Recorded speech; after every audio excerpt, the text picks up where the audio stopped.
Bonsoir Ouagadougou, bonsoir Lomé, bonsoir Abidjan, bonsoir Bamako, bonsoir Niamey, Accra, Dakar, Conakry. Bonsoir à toute l'Afrique, berceau de l'humanité, bienvenue dans votre émission. Fenêtre sur l'Afrique sur Radio Canal K sur Salmanica et la voix du peuple de Radio Avolete. Koukoulé, Tetinta, en Bambara au Mali, qu'elle est Ketanye. L'émission La Voix du Peuple, une émission du peuple par le peuple. Paul-Henri Sandaogo Damiba avait pris le pouvoir par un coup d'État en janvier 2022. Il a renversé Roch Christian Kaboré, élu en 2015 puis en 2020 au Burkina Faso. Malheureusement, Damiba a été renversé à son tour en septembre 2022 par le capitaine Ibrahima Traoré. Sur négociation, Damiba a pu trouver refuge au Togo. Le capitaine Ibrahima Traoré l'accuse depuis quelque temps d'être l'instigateur de plusieurs tentatives de coup d'État à son encontre. Le 12 janvier 2026, les autorités togolaises ont reçu de la part du gouvernement burkinabé une demande d'extradition du colonel Damiba accusé d'atteinte à la sûreté et à la sécurité de l'État burkinabé, de détournement de deniers publics, d'incitation à la commission d'infraction, de blanchiment de capitaux. Ainsi donc, face à cette lourde accusation, le Togo a finalement livré le colonel Damiba aux autorités burkinabé le 17 janvier 2026. Amis auditeurs de Radio Canal K, de Radio Avolete, amis panafricains, pourquoi Fonia Singbe a-t-il sacrifié le colonel Damiba qui a trouvé refuge au Togo après le coup d'État qu'il a subi en septembre 2022? Le colonel Damiba va-t-il bénéficier d'un procès équitable au Burkina Faso? Autant d'interrogations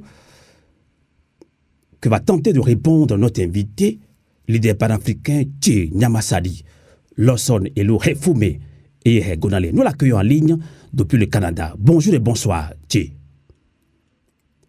Bonsoir Amos. Bonsoir aux auditeurs de Radio Avolete et Radio Canal K. Je salue tous les panafricains. J'adresse mes salutations patriotiques aux Togolais. Et c'est toujours un plaisir pour moi d'être invité sur le plateau de Radio Avolete, Radio de la Résistance, qui porte le flambeau de notre combat de libération nationale d'un pays, le Togo, un pays torturé, un pays martyrisé, supplicié depuis l'assassinat du président Sylvanus Olympio en 1963 et 2026, 63 ans de cet assassinat que le Togo est plongé dans la terreur, dans la violence, où les Togolais souffrent énormément. Plus de 4 millions de ces Togolais sont obligés de se retrouver en exil. Plus de 20 000 Togolais sont assassinés et des centaines de prisonniers politiques, dont encore une soixantaine sortent dans les geôles de Fonia Singbe malgré la libération de la moitié. Voilà, c'est ce Togo-là qui s'invite encore au cœur de l'actualité politique, toujours de façon rocambolesque, parce que le Togo toujours a ce génie d'être un exemple de mauvaises choses, ou en tout cas des choses assez surprenantes, comme le premier coup d'État en Afrique, comme l'attaque de la démocratie en 90, ou encore le changement constitutionnel qui a sauté le mandat présidentiel à 2, ou Fonia Singbe qui massacre, qui fait un changement dynastique dans la violence, 4 coups d'État dans une même nuit. Et enfin, dernièrement, c'est la constitution togolaise qui a été encore attaquée, renversée, coup d'État constitutionnel. On nous a imposé une constitution monarchique dans laquelle Fonia Singbe concentre tous les pouvoirs dans ses mains. Et justement, nous allons en discuter parce que l'une de ces pouvoirs qu'il concentre dans ses mains, c'est la justice. Merci. Et va nous accompagner dans cette émission qu'il vient d'utiliser de façon assez rocambolesque. On va en parler tout à l'heure. Merci pour votre invitation. Va nous accompagner dans cette émission notre compatriote, notre collaborateur Rodrigue Ayego. Bonsoir Rodrigue Ayego.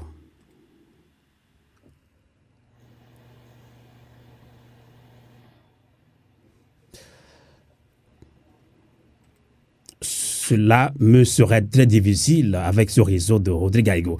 Alors, je pense qu'il ne m'entend pas, il y a un grand décalage. Alors, tout à l'heure, en introduction, vous avez... Il a ouvert. Rodrigue, il a ouvert son micro. Ça me déconcentre beaucoup. Alors, c'est pas grave. Oui, Sylvain, je t'entends. Mais quand tu parles, moi, je n'entends rien. Tout comme les auditeurs. Donc, c'est pas grave. Maintenant, c'est bon?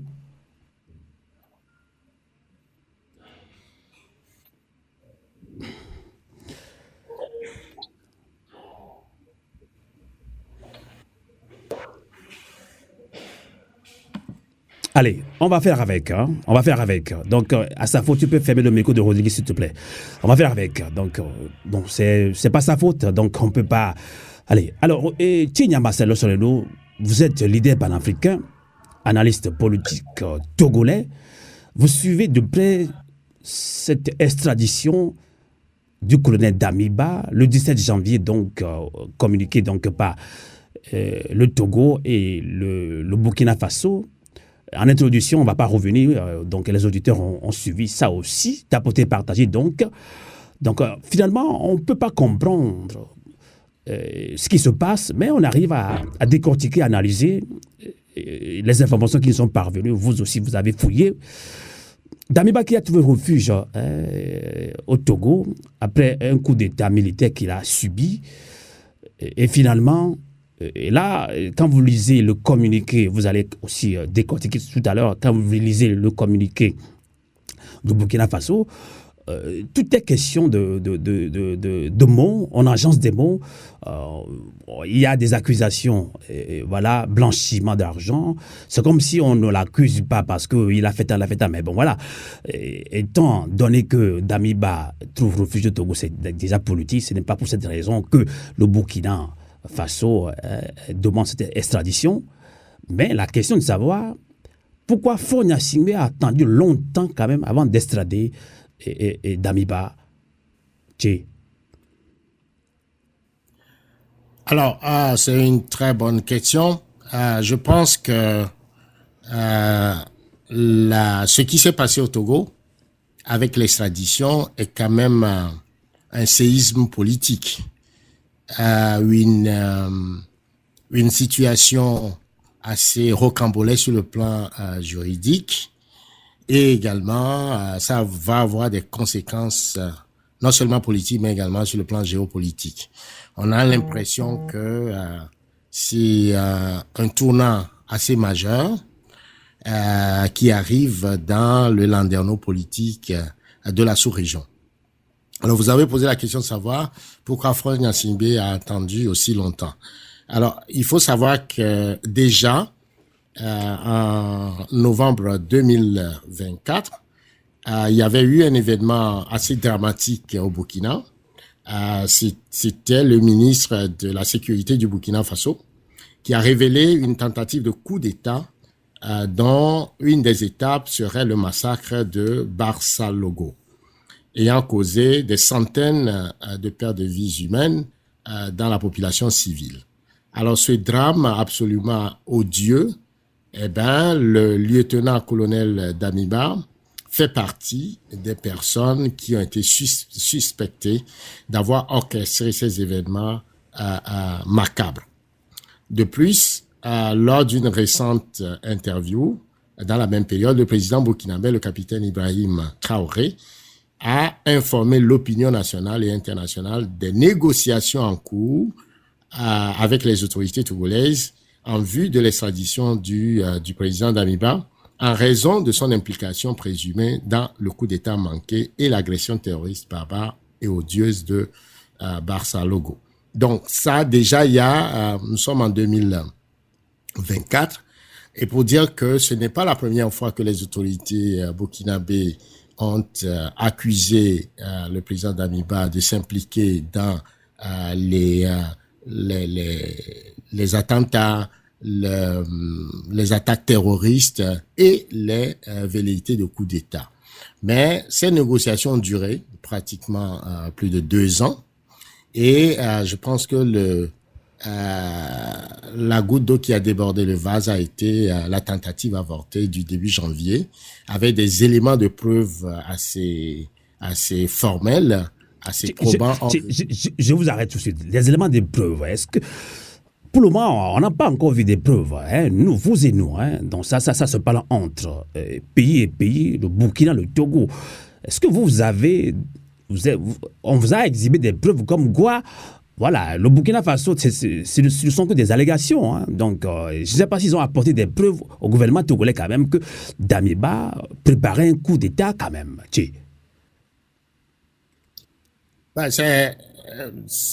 Ce que vous demandez là, je pense que c'est tout à fait raisonnable, hein, comme vous faites votre travail de journaliste. Mais il faut dire que Faure Gnassingbé, comme on vient de le révéler, depuis 2 ans, n'a pas donné suite aux négociations, aux demandes d'extradition du président Damiba.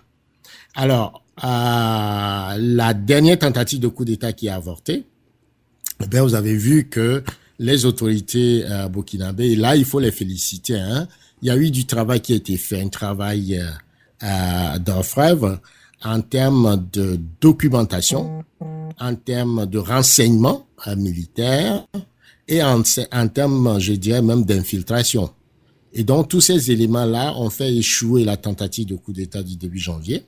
Il y a eu des témoignages sur les médias burkinabés et tous ces témoignages-là remontent au cerveau qui est Damiba. Donc, je pense que les autorités burkinabées, la justice burkinabé a rassemblé puisque le juge a ouvert une information et a délivré un mandat d'arrêt avec preuve à l'appui. Et ces preuves-là ont été présentées aux autorités togolaises et devant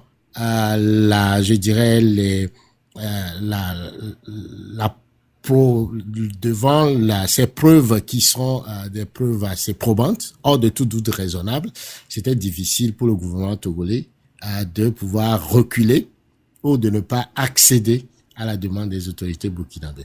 Donc, de ce point de vue, on ne peut pas extrader un président de la République sur la base tout simplement des allégations. Donc, ces preuves étaient des preuves assez formelles et il y a eu des écoutes.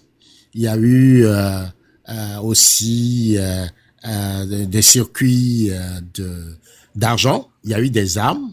Et bref, il y a tellement de faisceaux de preuves que la justice, en tout cas, vous verrez quand le procès va commencer, tous ces éléments de preuves-là seront présentés par le parquet burkinabé. Mais toujours est-il que c'est assez incriminant pour le président Damiba et pour le Togo d'ailleurs. On va en parler tout à l'heure parce que tous ces éléments de preuve, le Togo ne peut pas se fourrer encore la tête dans le sable comme de l'Autriche pour dire qu'il n'est pas au courant, qu'il ne sait rien. Ce n'est pas possible.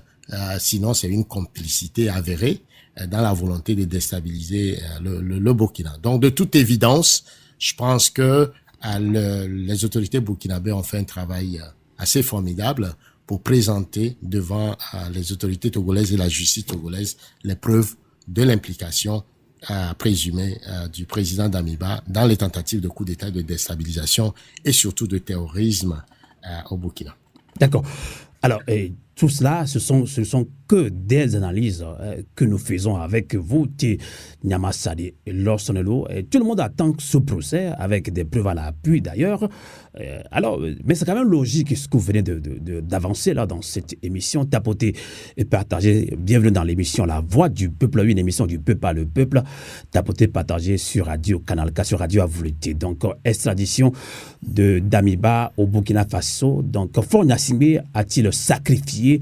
L'a-t-il sacrifié? Donc, on va aussi en parler tout à l'heure. Pourquoi donc? Alors, mais avant de continuer avec Tina Marcelo, donc, je ne sais pas si Rodrigue Aïgo, tu vas bien à votre niveau. Donc, bonsoir Rodrigue Aïgo. Bonsoir Sylvain.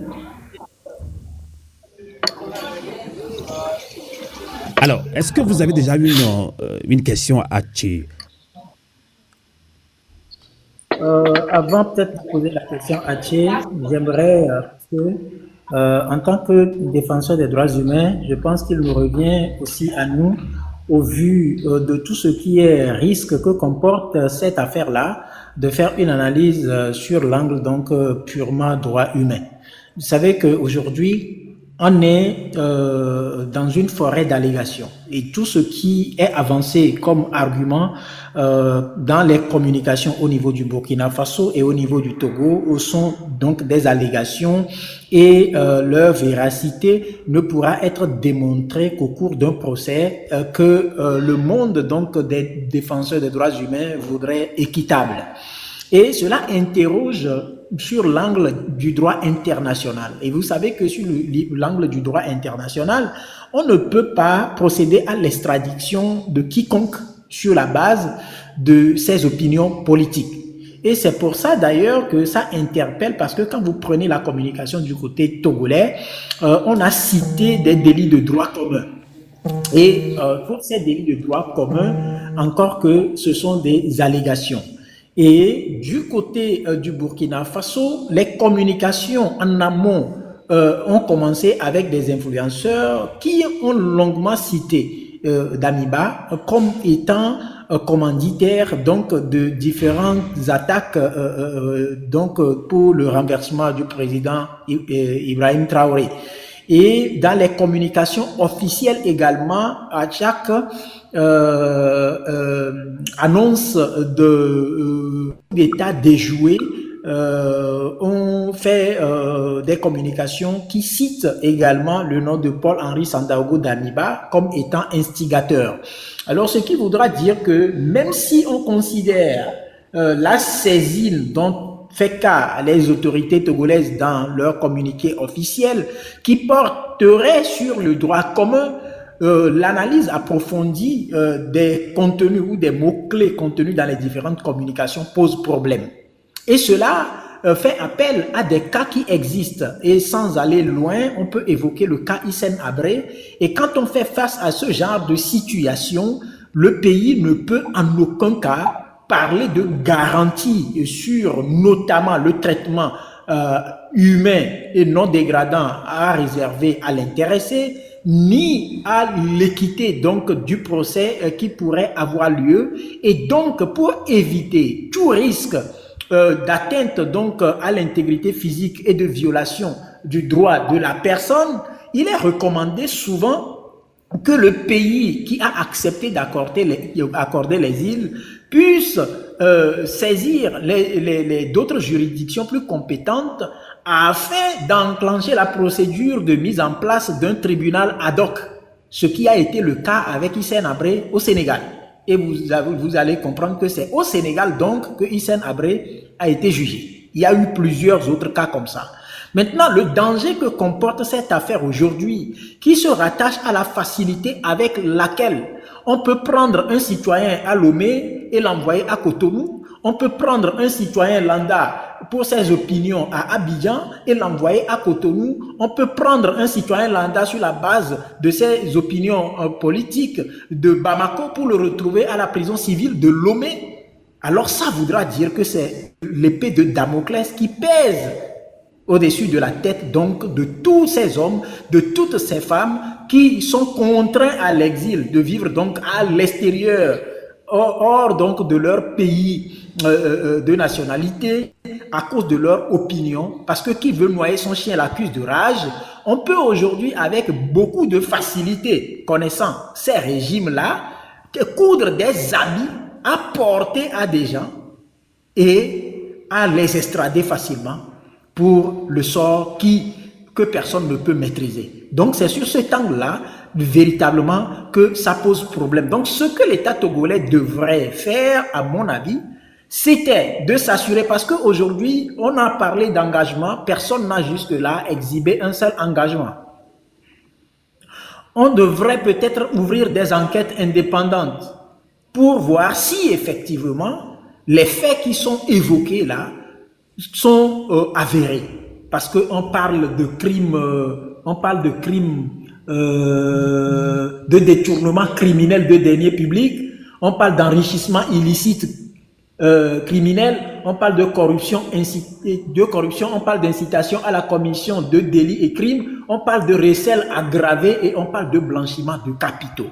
Ce sont des accusations assez graves qui peuvent également mettre en insécurité même le Togo. Ce qui voudra dire que le Togo devrait être très regardant dans cette situation. Mais qu'à cela ne tienne, pourquoi le Togo choisirait à la dernière minute maintenant, après tout ce temps, d'extrader finalement? Vous savez que depuis quelques mois, le nom Faure Gnassingbé est dans toutes les communications des influenceurs du Burkina Faso, donc de l'AES, qui estiment que son refus d'extrader Paul-Henri Sandaogo Damiba serait lié à son implication dans les différentes tentatives de coup d'État.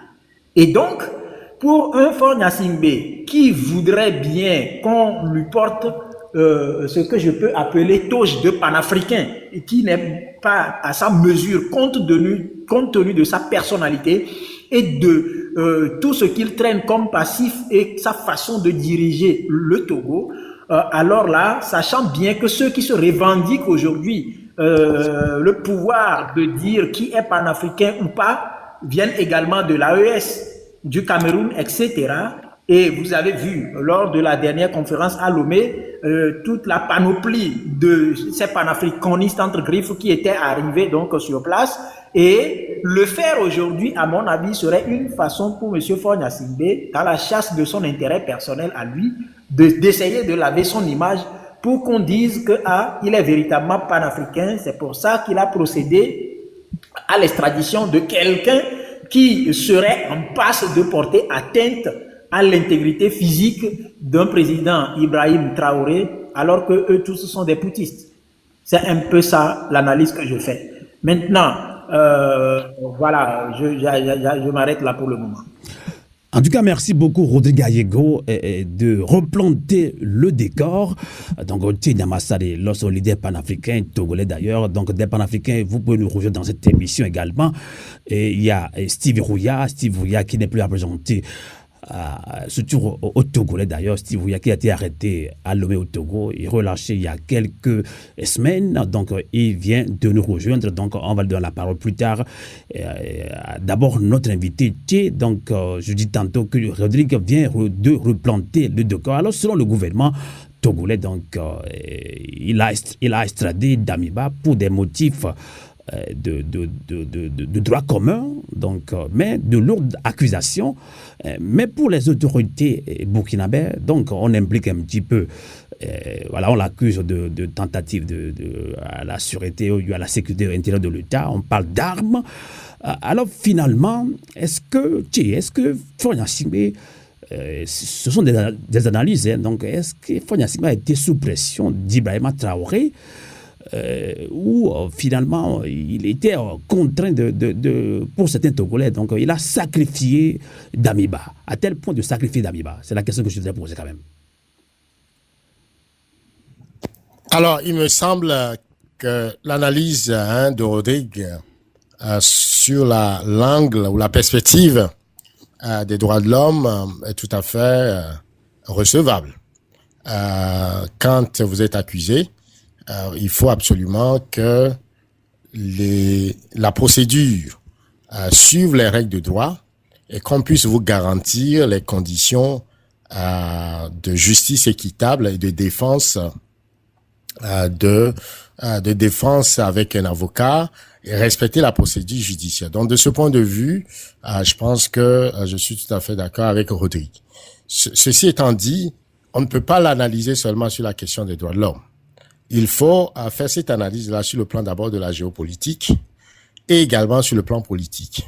Autrement dit, il faut voir qu'il y a deux grandes tendances, ou en tout cas fractures au niveau de la CEDEAO. Il y a les pays france-africains qui restent encore sous la férule de la France et qui font semblant de faire de la démocratie alors que c'est des pays qui sont dans des coups d'État constitutionnels et qui font une lecture des droits de l'homme, une lecture de la gouvernance sous, je dirais, un angle de vassalité ou de domination de l'impérialisme français. Et l'autre partie de la CEDEAO, des pays qui ont décidé les pays de l'AES d'aller vers la rupture. La rupture avec ce système de domination, ce système d'infantilisation, de clochardisation, d'exploitation et de racisme, en tout cas des pays africains. Le cas du Niger avec son uranium, le cas du Burkina avec son or et le cas du Mali, vous savez. Donc, il faut faire cette analyse-là dans cette perspective de fracture géopolitique et qui également explique les velléités de coup d'État. Parce qu'on soit dans une zone ou dans un autre, on cherche à déstabiliser, n'est-ce pas, l'autre camp, parce qu'on estime que les Africains, par exemple, l'AES n'a pas le droit de choisir la dignité, de choisir la souveraineté, de choisir la liberté. Donc, de ce point de vue, eh bien, on voit comment certaines puissances, notamment la France, organisent tout un processus de déstabilisation de ces pays. Donc, c'est dans ce sens-là qu'il faut comprendre également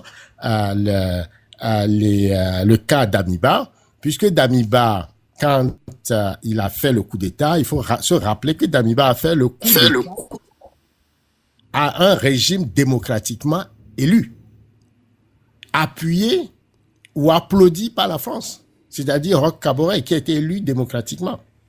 Et donc, normalement, on ne devrait pas accompagner ou applaudir le coup d'État de Damiba. Ben, ça a été fait.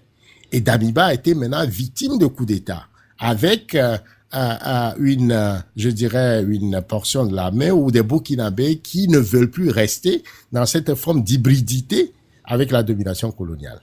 Donc, c'est une guerre idéologique. Damiba était obligé de se retirer où? À Lomé. Dans Lomé, nous savons que c'est le centre même de la France-Afrique depuis l'assassinat du président Sylvanus Olympio, où c'est devenu une plateforme, n'est-ce pas, de terreur, de violence et de déstabilisation de tout ce qui ne va pas dans le centre de la puissance coloniale française. Donc, Damiba a installé ces quartiers. Et donc, puisque la France ne veut pas voir le Burkina se tenir sur ses pieds et fait tout pour déstabiliser le Burkina, c'est tout à fait normal que la DGSE, que tout le système, tous les opposants, n'est-ce pas, du Burkina sont en Côte d'Ivoire, donc chez Ouattara, qui aussi tripatouille la Constitution, qui ne veut pas lâcher le pouvoir, et également à Lomé. Alors, ce réseau-là voit le Burkina comme, en tout cas, la montée du président Ibrahim Traoré comme une menace. Il faut tout faire pour avoir la peau d'Ibrahima Traoré. C'est de ça qu'il s'agit. Donc, si on ne fait pas cette analyse-là dans cette, sous cette option, eh bien, on va tout simplement le réduire à la question des droits de l'homme, à la justice, etc. Alors qu'il n'y a même pas de justice ni au Togo, ni au Burkina, ni au Togo, ni en Côte d'Ivoire. Sinon, on n'aurait pas tripatouillé la Constitution. L'autre élément aussi qu'il faut dire, c'est que au Togo, nous n'avons pas de justice. Nous n'avons pas de justice. La justice se confond à Fonya-Singbe.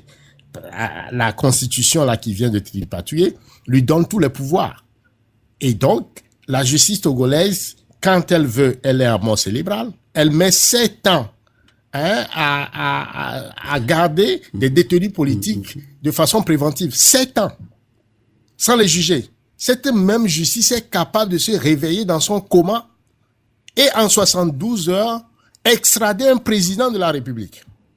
Ça veut dire tout simplement que la justice se résume à la personne de Fonya-Singbe. Quand il veut, c'est ce qui se passe.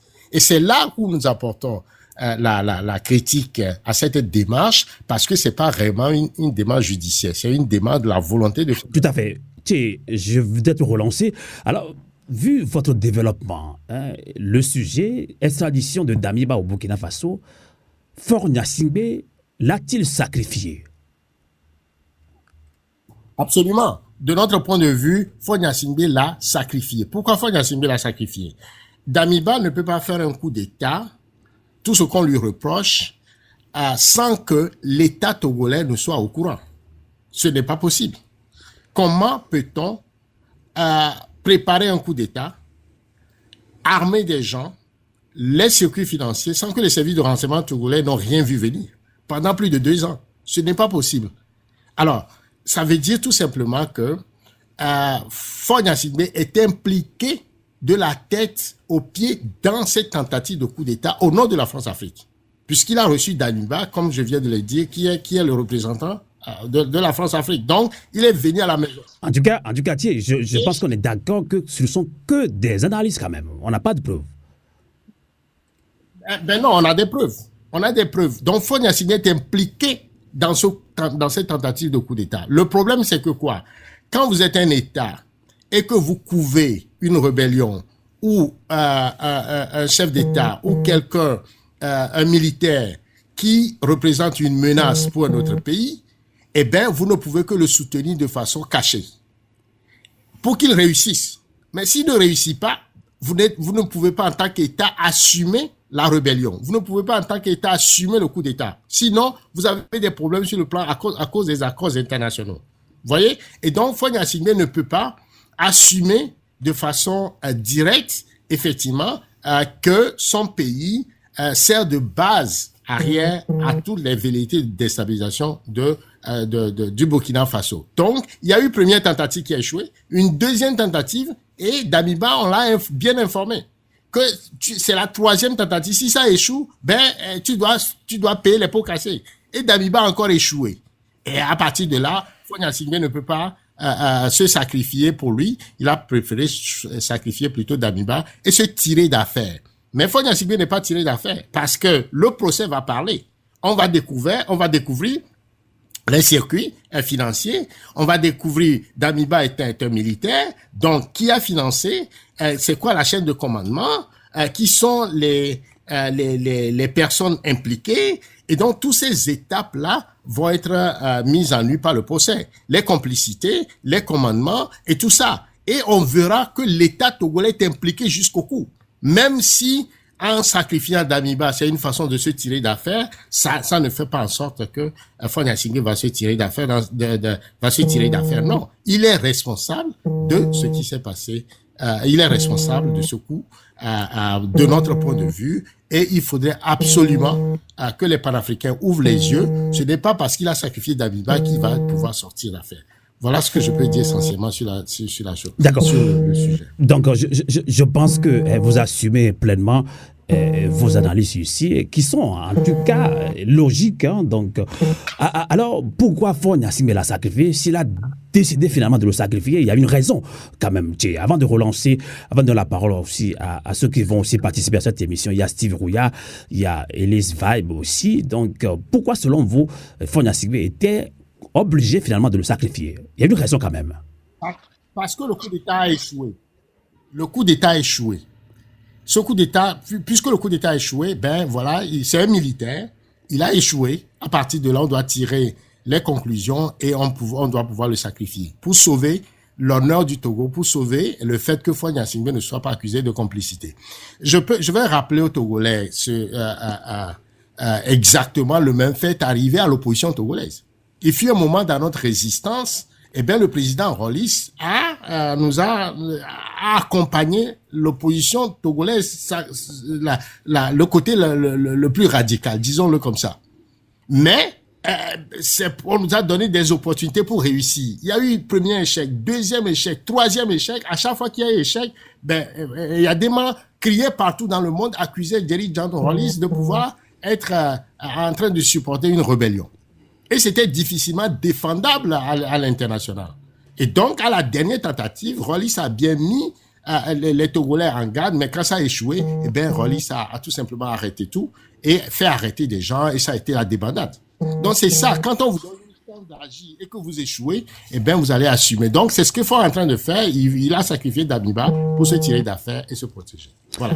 Mais en même temps, je lis dans plusieurs forums aussi, on m'a envoyé beaucoup d'analyses aussi.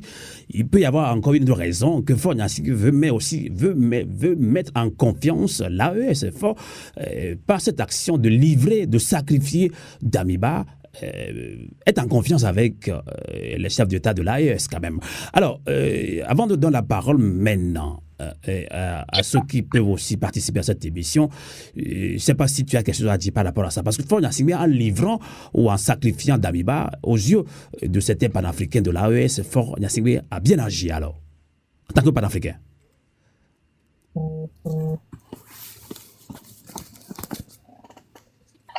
Est-ce que tu m'entends? La question, c'est à moi, c'est ça? Non, c'est Yaché la question.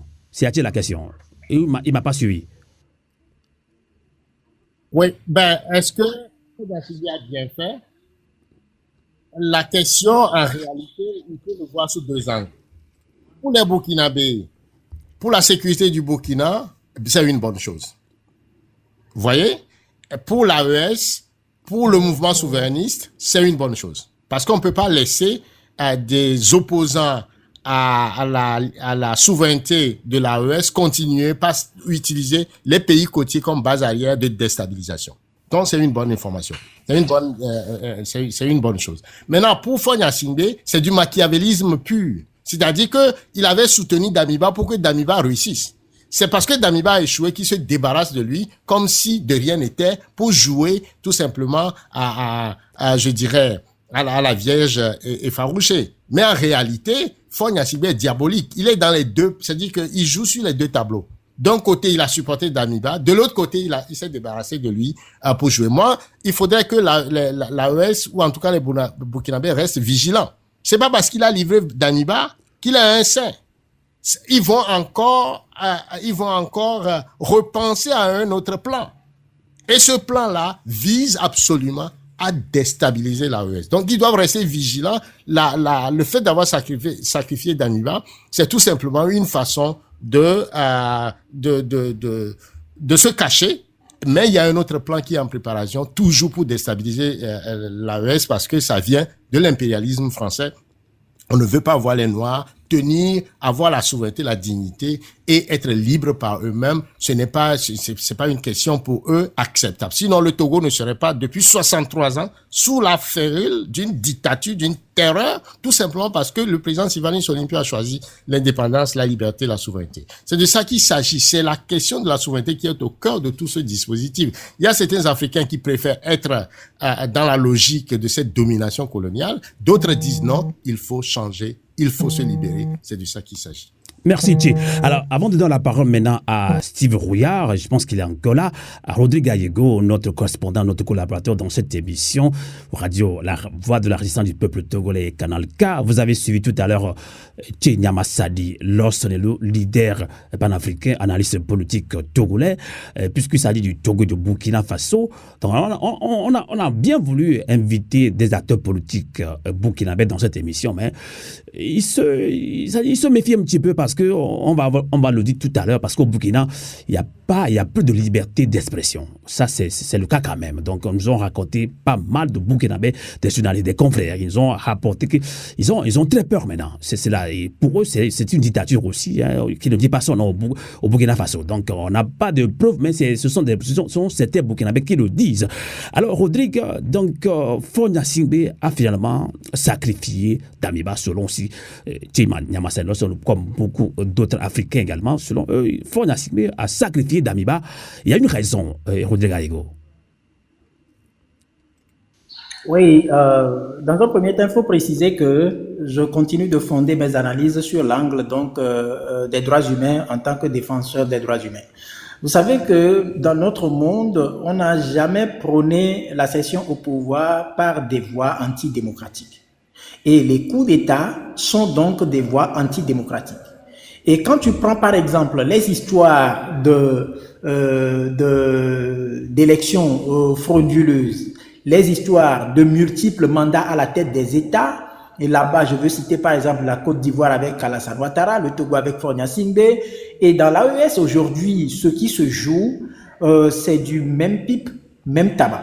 Ce qui voudra dire, comme on le dit souvent chez nous, deux coqs qui se déplument. Et donc, le plus fort prendra forcément le dessus sur le plus faible.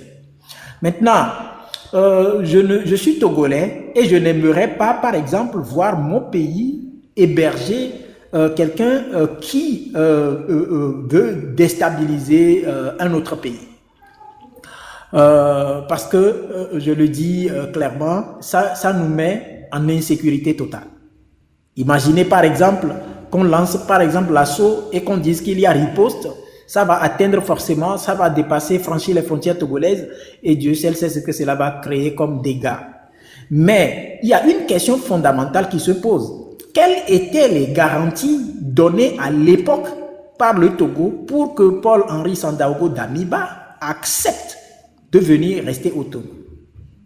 La deuxième question que je me pose, si effectivement le Togo ne veut pas de putschistes dans ses murs et aujourd'hui décide d'extrader Paul-Henri Sandaogo Damiba sur les chefs d'accusation qui se rattachent aux tentatives de putsch ou de renversement de Ibrahim Traoré, pourquoi est-ce que lorsqu'on a cité son nom dans la première tentative, le Togo n'a pas jugé utile de prendre ses responsabilités dans cette affaire pour dire, écoute, on t'offre l'hospitalité et il faudra quand même respecter, parce que quand on est dans ce genre de situation, il y a par exemple des interdits. Il y a des choses à respecter pour éviter de mettre en conflit la coopération bilatérale entre l'État qui accepte d'accorder le droit d'asile et l'État de provenance de la personne exilée. Ça n'a pas été le cas. Et c'est justement aujourd'hui le débat qui a cours. Ce sont les tentatives du Togo de pénétrer les murs de l'AES pour offrir un certain soutien sur la guerre communicationnelle autour du panafricanisme à M. Faure Gnassingbé. C'est ce qui justifie, par exemple, ce sommet organisé à Lomé et toutes les tractations qui ont eu lieu, quitte à aller à l'encontre même des décisions de la CEDEAO auxquelles le Togo continue d'être cité comme membre.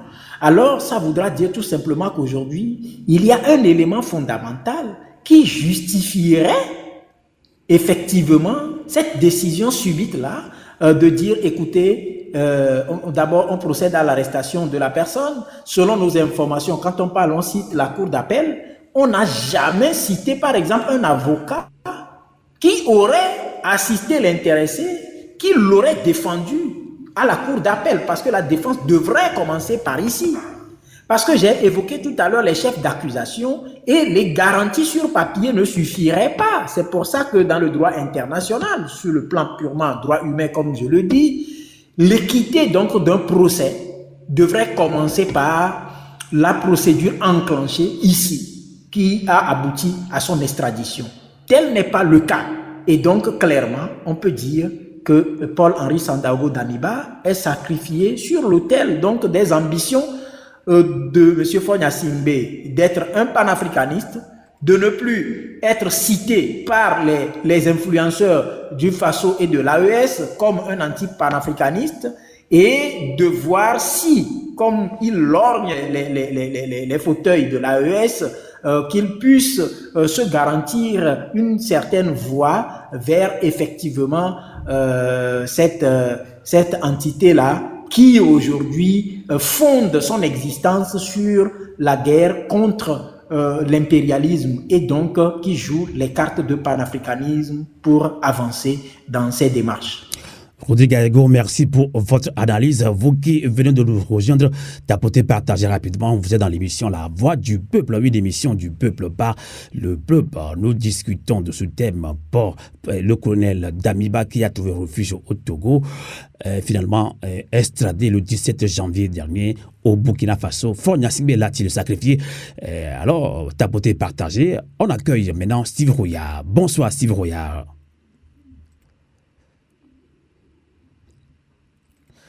Votre micro, Steve Royard, on ne vous entend pas. Alors, s'il ne nous entend pas, Elise Vaille, bonsoir. Bonjour mon frère. Bonsoir, comment allez-vous? Alors, je vais très bien. Votre réaction, vous avez suivi l'extradition le 17 janvier dernier du colonel Damiba au Burkina Faso. On se pose beaucoup de questions. Faure Gnassingbé l'a-t-il sacrifié? Et si vous nous suivez, votre réaction en tant qu'indépendant, en tant que panafricain, Steve Royard. Oui, bonjour à tous, bonjour à mes frères togolais. Je transmets le bonjour aux camarades d'Afrique, camarades du Togo et camarades afro-descendants. Alors moi, je voulais juste faire une analyse et un témoignage en tant que militant. Lorsque militant qui s'est mobilisé le 6 juin. Et moi, l'élément que déjà je voulais vous informer, c'est que le dernier élément déclencheur qui a eu pour cause le fait que je participe à la mobilisation du 6 juin, c'est que moi, j'avais les informations qu'un certain Damiba préparait un coup d'État contre Ibrahim Traoré et qu'il faisait avec ses camarades des allées et venues entre le nord et le nord du Togo et Lomé. Donc déjà, il y a ça. En plus, l'autre élément qu'il faut savoir, c'est que le pays est totalement, totalement surveillé, totalement verrouillé, totalement surveillé. Donc moi, ce qui m'étonne dans cette histoire-là, moi, ce qui m'étonnait déjà, avant que je sois arrêté, c'est que comment le président ne peut pas être informé de la préparation de ce coup d'État contre Ibrahim Traoré. Moi, sincèrement, j'ai pas les preuves, je vais pas dire d'affirmation, mais moi j'ai l'impression, je me dis que il est le président du Togo ainsi que les membres du gouvernement, le directeur de la sécurité publique étaient forcément au courant qu'il y avait une préparation d'attentat, parce que moi-même qui ne suis pas dans le régime, j'avais les informations. Donc il y a ça, il y a ces questions-là que je me pose, et c'est ça que je ne comprends pas. Et je vais pas être trop long, et donc l'autre élément, moi en tout cas ce que je voulais témoigner auprès de vous, c'est que le président Faure Gnassingbé, je le dis en direct, a menti sur moi. Ça et c'est là que je dis que Dieu est grand, parce que le président Faure Gnassingbé a menti sur moi en disant à l'opinion publique, au peuple togolais et ainsi aux camarades d'Afrique, au peuple d'Afrique et notamment au chef d'État africain, que j'étais un espion français. Ce qui est totalement faux et archi faux. Et là, c'est la preuve que je suis pas un espion français, parce que tout le monde sait que la France souhaite le départ, la France souhaite le départ d'Ibrahim Traoré. Donc je peux pas être un espion et vouloir déstabiliser le président du Togo, alors qu'il y a un attentat qui se trame contre Ibrahim Traoré. Excusez-moi d'être trop long. L'autre élément, ce que je vais vous dire, c'est que je prends mes responsabilités de ce que je dis. La France soutient la démarche de Damiba. Ça, c'est clair. Il ne peut pas organiser un attentat sans qu'il y ait une force étrangère qui le soutienne. Et moi, je suis persuadé, alors j'ai pas les preuves, je vous avoue, mais moi je suis persuadé que la France soutenait Damiba. D'accord ? Donc comment on peut m'accuser d'être un espion français et de dire que les jeunes qui ont participé à la manifestation du 6 juin, et c'est ça qui se passe, de dire qu'ils ont été instrumentalisés par la France, alors que la mobilisation, justement, avait pour but de faire en sorte que Damiba soit extradé soit vers le Burkina Faso, soit expulsé vers un autre pays d'Afrique. Mais en tous les cas, notre objectif, c'était qu'il ne puisse pas commettre le coup d'État à partir du Togo. Donc il y a ce point-là que je tenais à être clair et à dire que je le reconfirme et je le redis au régime togolais qui nous écoute, aux espions qui nous écoutent, je ne suis pas un espion français et vous avez menti en ma personne. Et il y a un Dieu sur terre et la réalité est sortie le 3 janvier. Et excusez-moi de m'énerver, mais je suis furieux. Je suis furieux contre les pays de l'AES parce que on a obtenu aucun soutien des pays de l'AES alors qu'on était enfermés. Et nous sommes des militants panafricanistes. Et c'est pour l'Afrique qu'on s'est battu. C'est pour l'Afrique que les enfants qui ont manifesté le 6 juin se sont fait torturer. Pour l'Afrique et pour l'AES. Et on n'a reçu aucun soutien. Effectivement. Et trop vrai qu'on s'est mobilisé le 6 juin. Et on ne l'a pas entendu. Là, excusez-moi. Je vais peut-être me faire... Tu es pressé ? Ouais, tu vas. Je vais peut-être me faire faire des je peux parler ou pas? Je vais peut-être faire des ennemis dans ce que je dis, mais je suis désolé, on se dit la vérité, on est des frères. On est frères, moi je dis la vérité. Je suis pas content. Je suis déçu d'Ibrahim Traoré et des dirigeants de l'AS parce on les a jamais entendus quand on a été arrêtés, jusqu'à maintenant on les entend pas, d'accord? Alors c'est vrai que j'ai eu des informations que de manière discrète, ils ont essayé d'intervenir et de demander au président Faure Gnassingbé l'indulgence, qu'il implique l'indulgence envers nous qu'on soit libérés. Mais même pas une orange ils nous ont envoyé. Même pas une visite on a eu de la diplomatie des pays de l'Est, alors que c'est pour eux qu'on s'est battu, c'est pour l'Afrique, pour que l'Afrique soit souveraine qu'on s'est battu. D'accord? Et ça, je tenais à le dire. Bon, non? Voilà. Voilà, donc je tenais à le dire.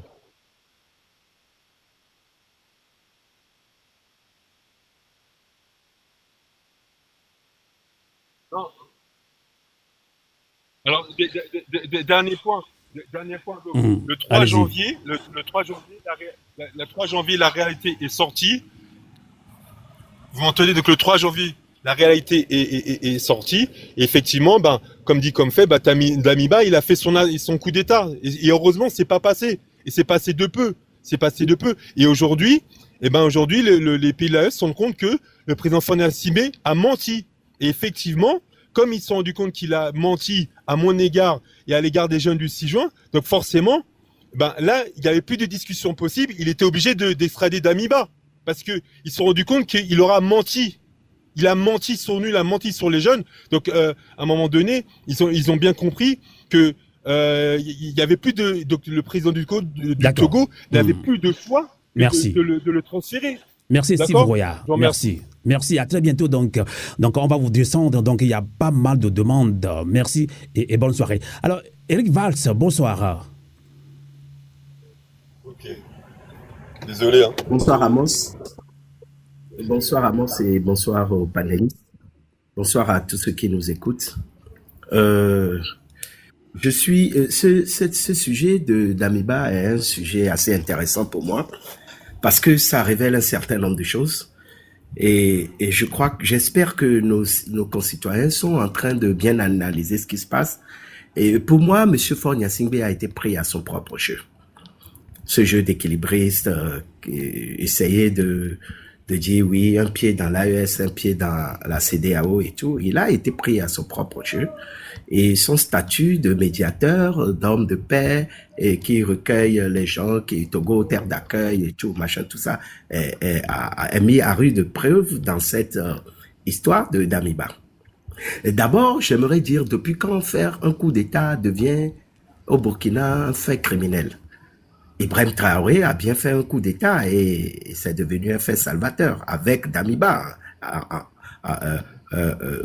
Depuis quand c'est devenu un problème que de faire un coup d'État? Je me suis toujours dit que c'est le plus fort qui devrait prendre le pouvoir là-bas, puisque c'est ce qu'il a fait pour arriver là-bas. Pourquoi faire un coup d'État devrait devenir un problème? Au Mali, les putschistes maliens ont fait un coup d'État et après ont mis dans la constitution que faire un coup d'État était criminel. Je trouve ça incongru. Et c'est un peu ce qui se passe au Burkina. Et c'est pourquoi il faut toujours promouvoir la démocratie. La démocratie nous offre la garantie de permettre au peuple de choisir son dirigeant. Et quand ça, on en vient à prendre les armes pour prendre le pouvoir, il ne faut pas s'étonner que chaque citoyen qui se sent capable d'utiliser les armes pour prendre le pouvoir puisse s'essayer à cet exercice-là. C'est pourquoi je trouve tout à fait incongru tout le procès qu'on cherche à faire à Damiba aujourd'hui. Vous avez vous-même, ensemble avec Damiba, pris le pouvoir à un président démocratiquement élu. Donc, pourquoi vous allez l'accuser de chercher à vous le prendre aussi par les armes? Si jamais il y a les preuves qu'il les a pris par les armes. J'en viens au Togo. Faure Gnassingbé se trouve dans de beaux draps parce qu'il faut aller à la genèse de la chose. Comment Damiba est venu au Togo? Il y a eu, je vais l'appeler tentative, parce que Ibé n'avait pas réussi totalement son coup avant que Damiba ne quitte le Burkina. Damiba, des éléments de Damiba tenaient encore des positions et il risquait d'y avoir affrontement entre militaires burkinabés. Et c'est dans ce cadre que le président togolais a proposé ses missions de bons offices pour régler le problème. Et avec le Moro Naba et tous les chefs traditionnels burkinabés, la solution a été trouvée de ramener Damiba au Togo. Rodrigue a posé une question intéressante. Quelles sont les garanties qui ont été données à Damiba pour qu'il vienne s'installer au Togo? Quelles sont ces garanties-là? Et comment se fait-il qu'aujourd'hui, il se trouve extradé? D'abord, Damiba, c'est la preuve qu'il est incompétent parce qu'un colonel d'une armée ne peut pas se laisser prendre comme ça, comme un débutant. On a tous vu le Togo être aussi très proche de l'AE. Donc, quelqu'un qui est aussi proche de quelqu'un que tu considères comme ton ennemi, tu ne peux plus rester au Togo. Tu ne peux plus rester. Et l'autre incongruité, c'est que le Burkina l'accuse de coup d'État et le Togo met dans son communiqué des raisons de crime économique et tout. J'espère que vous avez vu la subtilité de la chose. Parce que selon les conventions que le Togo a ratifiées, on ne peut pas extrader Damiba au Burkina parce qu'il a tenté, parce qu'il y a des soupçons de tentative de coup d'État contre lui. Le Togo ne peut pas le faire, donc le Togo a reformulé la demande. J'ai pas vu la demande officielle du Burkina, mais j'ai vu le ministre burkinabé dire qu'il y a eu tentative de coup d'État et tout. Mais vous avez vu que le Togo a parlé de crimes économiques, détournement et tout, parce que le Togo ne peut pas l'extrader sur la base des accusations que le Burkina était en train de lui faire. Et Rodrigue l'a dit, on n'a pas entendu parler d'avocats à la cour d'appel. On n'en a pas entendu parler. Et comble du ridicule, le Togo vient nous dire que ils ont eu la garantie que Damiba aura un procès équitable. Alors que déjà vous-même, vous ne lui avez pas donné la possibilité de se défendre.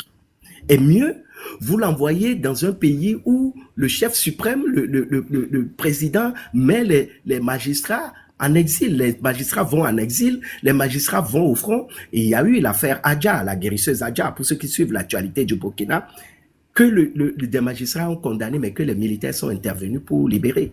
Donc, il n'y a aucune possibilité d'avoir une justice équitable au Burkina. D'autant plus que le chef suprême de la justice, le patron, est illégalement assis sur le trône présidentiel. Donc, c'est incongru qu'un pays comme le Togo commence à dire que oui, nous avons ça, n'a aucun sens. Ces garanties n'ont aucun sens. Vous voyez? Donc, à force de jouer les équilibristes, on se retrouve dans cette situation où attendez-vous à ce que les chefs d'État de la sous-région ne manifestent leur mécontentement vis-à-vis du Togo et qui aussi peut encore confier une certaine médiation à ce pays où on peut extrader les gens n'importe comment sur des bases fallacieuses. Je vous rappelle qu'il y a eu 6 tentatives de coup d'État dénoncées au Burkina depuis que IBLA. Il n'y a eu personne qui a été jugé, personne condamné. On dit, c'est des aveux télévisés, comme on les connaît, c'est du Ibofilm, hein, en quelque sorte. Hein. Il y en a un, pour ceux qui suivent l'actualité, il y a eu un véhicule qu'on a montré à la télévision nationale, que oui, 5 milliards dans un véhicule, et que c'est quelqu'un qui a voulu corrompre des militaires, et tous ces militaires ont refusé de prendre l'argent. C'était un coup d'État. On n'a pas cité de nom, on n'a cité rien. D'accord, merci. Le Togo, c'est bien fait pour notre pays, le Togo, qui se trouve aujourd'hui en difficulté parce qu'il s'est mis dans une situation compliquée et d'État ne respectant pas les principes de droits de l'homme et tout ça là. Je vais m'arrêter là pour le moment.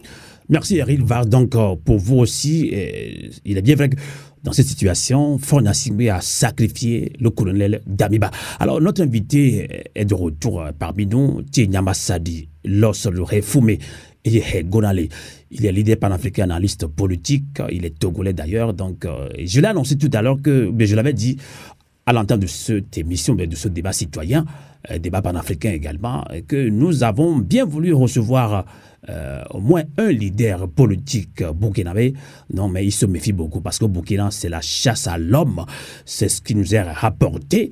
Donc, cet homme politique se méfie un petit peu, me dit Amos, allez, ce sera pas pour tout de suite, mais ce sera pour plus tard. Alors, une question, une intégration s'impose. Comme Eric Val l'a soulevé tout à l'heure, Damiba extradé au Togo le 17 janvier dernier, va-t-il bénéficier d'un procès équitable selon vous? Je pense que cette question devrait être adressée aux autorités burkinabées. Ce qui a lieu quand même de dire, c'est que Paul Damiba n'est pas n'importe qui.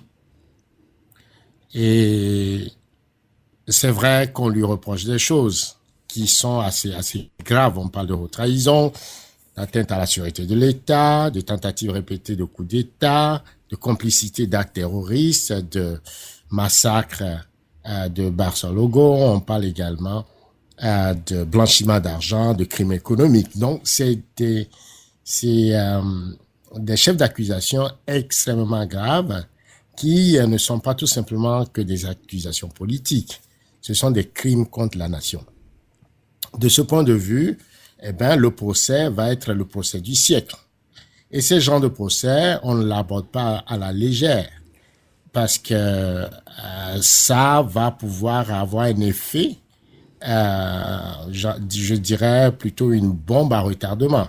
Parce qu'il y a le piège. n'est-ce pas, de la justice expéditive. Un procès bâclé, précipité ou instrumentalisé serait une erreur historique.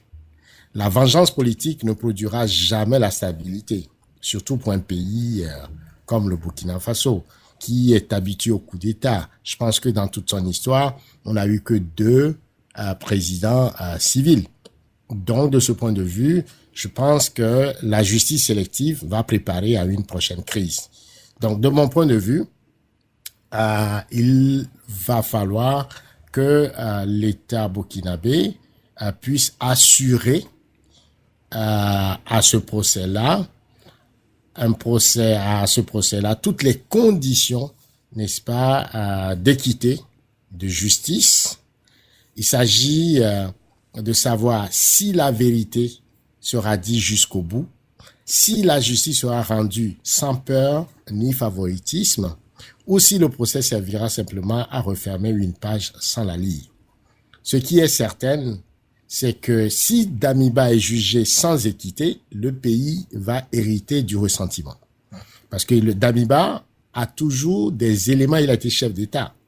Et il a été le président du MPSR, c'est-à-dire le groupe qui a fait le coup d'État à Kaboré, y compris le président Ibrahim lui-même. Et donc, c'est très complexe et très compliqué. Alors, s'il est jugé avec rigueur et transparence, le Burkina Faso en sortira plus fort. Donc, dans cette affaire, me semble-t-il, la vérité est la seule issue possible. Il faut aussi rappeler que ce n'est pas seulement le procès d'un homme, c'est le procès d'un système. Parce que au-delà de Damiba, c'est tout un système qui est en procès, c'est-à-dire le système france-africain. Damiba étant un militaire, étant un chef d'État, eh ben, il a des informations classifiées. Il a une mémoire opérationnelle complète. Il a une cartographie précise des alliances internes et externes. Alors, il va pouvoir, en tout cas, le procès va révéler, dire qui a financé, qui a couvert, qui a fermé les yeux et qui a trahi. Alors, ce procès mettra, en tout cas, à mon sens, les complicités, les circuits de financement de l'appareil sécuritaire, et la chaîne de commandement et les décisions prises dans l'ombre. Donc, des pays vont être impliqués. Le Togo, c'est pourquoi je dis le Togo va être impliqué jusqu'au cou. Des officiers togolais, des gens, des militaires de l'armée togolaise, du service de renseignement vont être impliqués. La Côte d'Ivoire est impliquée parce que la plupart des opposants au président Ibrahima sont en Côte d'Ivoire. Donc, il y a des puissances impérialistes qui sont impliquées aussi. Donc, c'est tout un dispositif qui va pouvoir s'exploser et révéler les dessous de ce derby géopolitique d'influence et de contrôle des pays africains, en tout cas dans la CEDEAO. Donc, au-delà d'Amiba, c'est un procès de la France-Afrique, c'est un procès d'un système avec tous les circuits de complicité, de montage et de planification, de déstabilisation des pays africains. Et donc, il me semble que le président, en tout cas, j'ai confiance aux autorités burkinabées. Ils mesurent la portée de ce procès et ils doivent quand même prendre toutes les mesures, non seulement pour s'assurer que la justice soit faite aux victimes, parce qu'ici on parle des milliers de Burkinabés qui ont été assassinés par le terrorisme et qui continuent d'être assassinés. Toutes ces planifications, eh ben, c'est des Burkinabés qui meurent. Et donc il faut absolument rendre justice à ces victimes. Il faut arrêter l'hémorragie parce qu'on ne peut pas toujours utiliser le terrorisme comme moyen de déstabilisation d'un pays qui crée la pauvreté, qui crée la souffrance. On ne peut pas l'accepter. Le Burkina a besoin de paix pour se développer. Donc tout ce qui contre le Burkina, quelque part, il va falloir rendre justice aux gens, tout en prenant toutes les mesures du droit qui assurent la défense équitable des prévenus. Mais alors aussi des questions politiques demeurent non résolues. Parce que coup d'État, eh ben la question du coup d'État revient en force. Alors c'est assez complexe comme sujet et il me semble que c'est pas seulement un homme qui est mis en procès, c'est un système, c'est une forme tout à fait. c'est une forme de prise de pouvoir aussi qui est mise en procès, et j'espère que sortira de ce procès une forme de justice pour les Burkinabés. Et ce procès appelle d'autres procès aussi. Hein. Il y a par exemple le procès du président Blaise Compaoré, qui est réfugié aussi en Côte d'Ivoire. Son cas n'est pas résolu. Donc vous comprenez que les ramifications de cette affaire-là peuvent... c'est une bombe à retardement. Il va falloir tout simplement bien le gérer.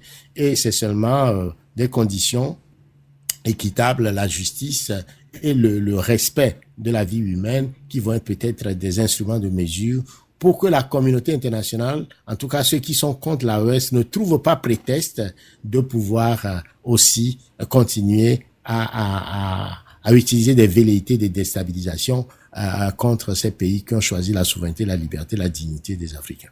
Merci, et Lorsonelo, tapoté, partagé.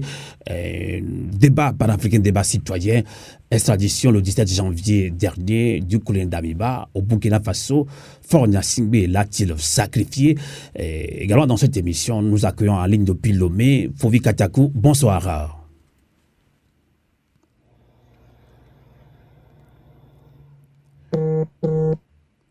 Bonsoir. Bonsoir tout le monde. Bonsoir Radio Avouloté. Bonsoir Pyramide. Bonsoir tout le monde. Ouais. Alors, bonsoir Lomé. Votre réaction, Fovi Katakou, par rapport à cette situation d'extradition de Damiba au Burkina Faso, Faure Gnassingbé l'a-t-il sacrifié, selon vous? Oui, ma réaction, c'est la peur. En tant que résistant qui conteste la gouvernance de Faure Gnassingbé, et je vois cette manière d'extrader Damiba, tant bien même que je sais que la présence de Damiba au Togo n'est pas anodin. Faure l'a reçu, l'a entretenu, parce qu'il y a déjà quelqu'un qui en a voulu. Maintenant, cette forme d'extradition-là, ça craint. Parce que il faudrait que nous ayons dans notre esprit qu'actuellement, il y a une forme de contestation du pouvoir qui ne tue pas son nom. Et depuis 6 juin, Faure a été confronté à une forme de dissidence.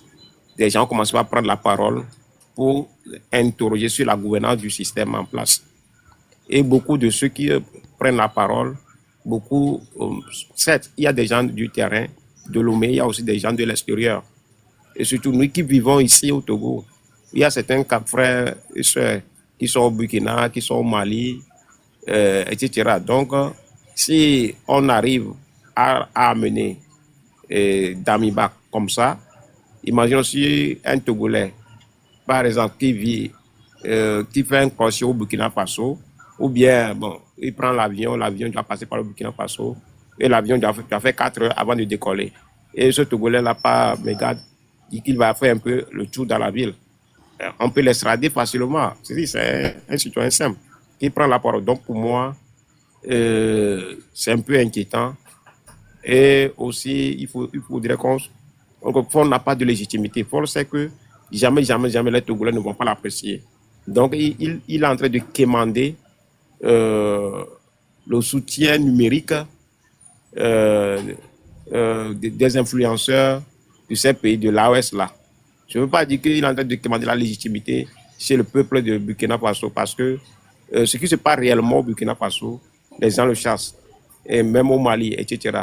Parce que la réalité est autre chose par rapport à ce que des gens rencontrent avec les influenceurs. Donc, je peux dire que c'est la demande d'être accepté par les influenceurs pour que ces influenceurs puissent relayer ce que Faure veut qu'on relaye, ce que Faure veut qu'on parle, quoi. Donc, pour moi, c'est ça. Et pour moi, il va falloir que nous réfléchissions et nous voyons comment est-ce que nous allons faire partie de Faure Gnassingbé. Blaise a fait plus que Faure Gnassingbé. Mais à un moment donné, quand le peuple burkinabé a décidé, on a fait partie Blaise. Donc, il va falloir que nous nous mobilisons pour faire partie Faure Gnassingbé aussi, quoi. Merci. En tout cas, merci Fovi Katakou, tapoté, partagé tout à l'heure, le live est signalé. Donc, ton micro. Votre micro, ton micro. Tout à l'heure, merci.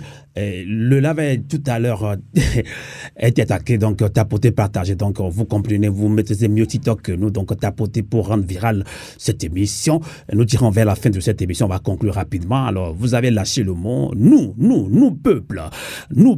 Alors ce débat, on a suivi quelques débats citoyens, donc sur les réseaux sociaux, notamment TikTok. Le peuple africain s'emporte. Et tout à l'heure, je pense que j'ai posé cette question. Fonia Singbe, en livrant Damiba aux autorités burkinabè, a bien agi selon certains Africains, même de l'AES surtout. Donc Damiba, pour beaucoup des peuples, surtout de l'AES, Damiba est un danger pour Ibrahima Traoré. Nous, au niveau de Radio Avlodc, nous l'estimons aussi. Mais quand dans un pays, vous voulez diriger un pays avec une main de fer, quand des journalistes sont pourchassés, quand il y a des assassinats, quand les gens ne peuvent plus parler. La preuve est que nous voulons inviter un Burkinabé, un homme politique, je le dirais sans langue de bois, il a peur de parler, puisqu'il va aller au Burkina Faso. Il est dans la diaspora. Il ne sait pas ce qu'il attend là-bas. Il me dit, Sylvain, je préfère continuer mon combat comme ça, parce que je n'ai pas peur de la prison, mais je ne peux pas me jeter dans la gueule du loup. C'est ce qu'il nous a raconté depuis hier. Il m'a dit que nos familles, nos amis sont persécutés au Burkina Faso. Donc si Ibrahima Traoré se sent panafricain, on veut aussi le soutenir, mais pas aveuglement. Qu'il essaie aussi d'écouter le peuple burkinabé. Donc, ne voyons pas la chose c'est-à-dire d'un seul œil quand même. Alors, on parle de nous peuple, on va conclure. Donc, je ne sais pas si tu veux commencer, mais tu peux terminer en tant qu'invité. Alors, Eric Valls, donc plusieurs débats, donc on s'attaque. Hein? Donc, si toi tu n'es pas pour Ibrahima Traoré, donc tu n'es pas un vrai panafricain. Si l'autre n'est pas pour Assimi Goïta, on n'est pas panafricain. Donc ce débat-là, il y a des pros, entre-temps, il y avait des pros Gbagbo, pro Ouattara, ça revient. Donc il y a des pros Ibrahim, il y a des pros Assimi Goïta ou bien AES, des vrais panafricains. Mais est-ce qu'on doit continuer ce débat dans ce sens-là? Alors, comment nous, peuples de la sous-région ouest africaine surtout, devons nous comporter par rapport à cette situation quand on parle d'extradition de Damiba au Burkina Faso, Fonia Singbe l'a-t-il sacrifié pour conclure? Rivals.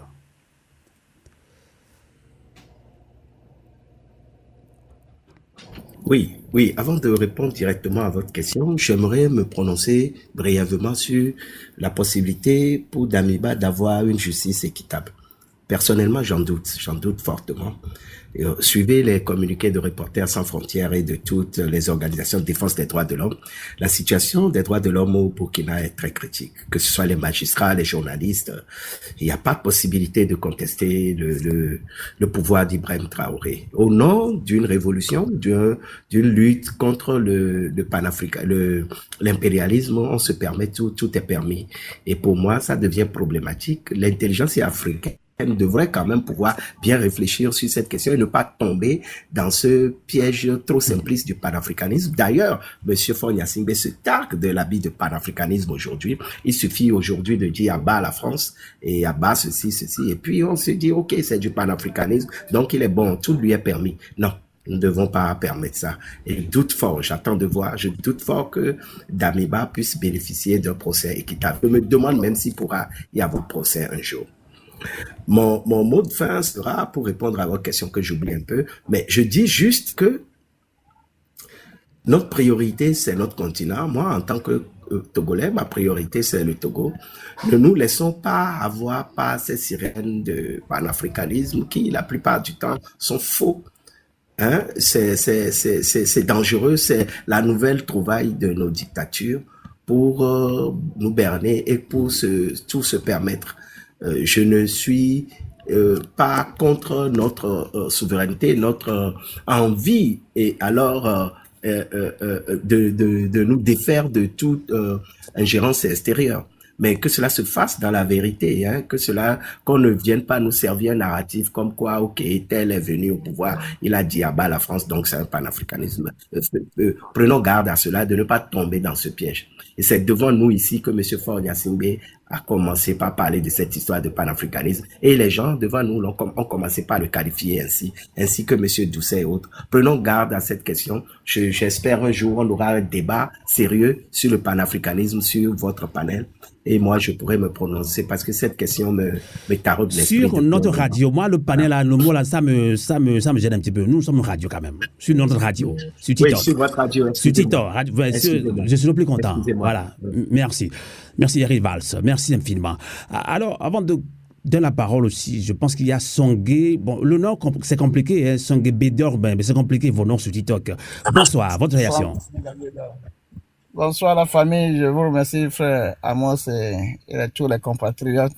Vous voyez, et à vouloir plaire à tout le monde, on finit par péter le plomb. On ne sait pas il y a la Bible qui dit quoi? On ne sert pas de Dieu à la fois. Tu ne peux pas servir maman et Dieu et Satan à la fois. Faut qu'il y ait des derniers par tout le monde qui n'est pas accepté par le peuple togolais. Et maintenant, il veut se faire plaire à la OS pour gagner et garder son trône. Et maintenant, il est en train de s'aligner avec la Russie et est contre la France. Et mais qui va en même temps visiter la France. Donc, on ne sait rien sur ce qui est le droit humain, la justice, comment les procédures doivent se passer. Comment est-ce que toi qui as accepté à héberger quelqu'un, que tu sais qui enfreint les lois de son pays, tu as accepté pour un bon nombre de mois chez toi. Et maintenant, tu viens le livrer comme cela, juste pour sauver ton trône. Donc, comme maintenant, la voix des Burkinabés, qui est en train de s'unir avec la voix des Togolais, fait que maintenant, ça s'amplifie. Maintenant, il ne sait pas là où aller, comment se faire. Il est obligé de livrer Danva comme la bloc hémisphère, comme vous le disiez. Donc, faut lui-même, il se creuse le trou pour sa propre déstabilisation. Donc, je vais m'arrêter là-bas. C'est un danger public pour ce monsieur qui doit quitter parce qu'il ne fait rien pour le peuple. Parce que dans tout cela, beaucoup de Burkinabés meurent. Les Togolais, dans le nord, sont tués par les djihadistes. Des fois, ces djihadistes passent par le Togo. Donc, c'est des énormités qui se passent partout dans nos pays. Je vous remercie. Merci beaucoup. Donc, à Safo, je te prie humblement de commencer à descendre. Voilà, puisque nous clôturons cette émission. Alors, rapidement, avant même, je ne sais pas s'il faut Katako encore une minute pour conclure. Quand on parle de nous, peuple africain, surtout de la sous-région ouest-africaine, surtout, Fouvi Katako.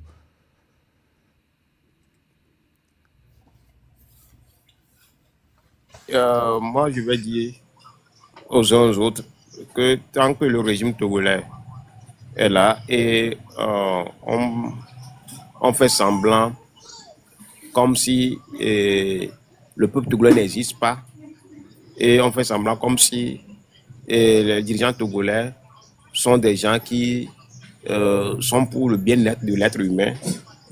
L'AOS, pour l'instant, c'est un outil politique pour quelqu'un qui veut chanter des gens, qui voulait jouer le rôle, qui veut jouer l'équilibriste. Mais il faudrait que le peuple de l'AOS se réveille. Une chose est d'avoir le nom l'AOS. Une chose est de voir si réellement le pays, on est en train de mettre en place des solutions d'institutions qui vont permettre aux êtres humains de pouvoir développer leur potentiel humain. Notre combat, ce n'est pas un combat pour la propagande, pour des illusions. Notre combat, c'est pour l'être humain. Donc, nous, Togolais, nous nous battons pour le Togo lors de l'humanité. Nous nous battons pour l'Afrique lors de l'humanité. Donc, nous invitons nos frères et sœurs de l'AOS à repenser réellement ce qu'ils cherchent et voir si leur acquaintance avec le régime togolais n'est pas un danger. Faure Gnassingbé, il est l'héritier du pouvoir à vie. On est en train de voir dans leur pays ces dirigeants-là qui sont là aussi pour rester longtemps. Et moi, je dis, l'arrestation de Damiba sera libérée quand on fera encore un autre coup d'État à Ibrahim Traoré. Donc l'arrestation de Damiba n'épargne pas un coup d'État au Burkina Faso.